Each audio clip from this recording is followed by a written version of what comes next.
Hi parents, and welcome back to Kindest Milk Breastfeeding Support. In the early days of breastfeeding, newborn babies have to be in really close contact with the mother's body to be able to latch deeply and comfortably.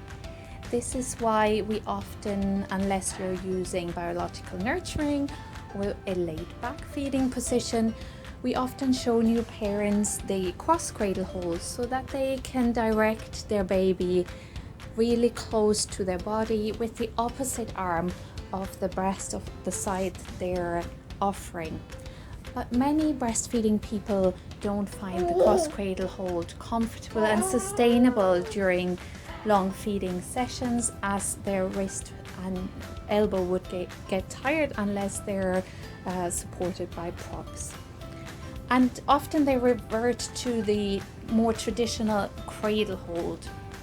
The cradle hold is ideal for older babies such as Daniel, who have learned how to latch. They can bring themselves more actively close to the mother's body, and they can sit on the mother's lap already. Here are some tips for achieving a deep latch in the cradle hold with a newborn. Instead of offering the breast like a bottle using a C-shape hold, turn your baby towards you so their body is not facing the ceiling and their head is not twisted but in line with the body. During latching on, shape or sandwich your breast from above or below in a U shape rather than a C-shape manner parallel to the baby's lips. This will allow them to take in a large mouthful of breast tissue which they need for effective milk transfer.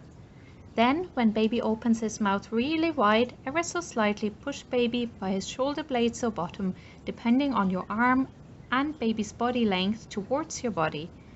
Being close to mom will help baby to feed effectively for longer.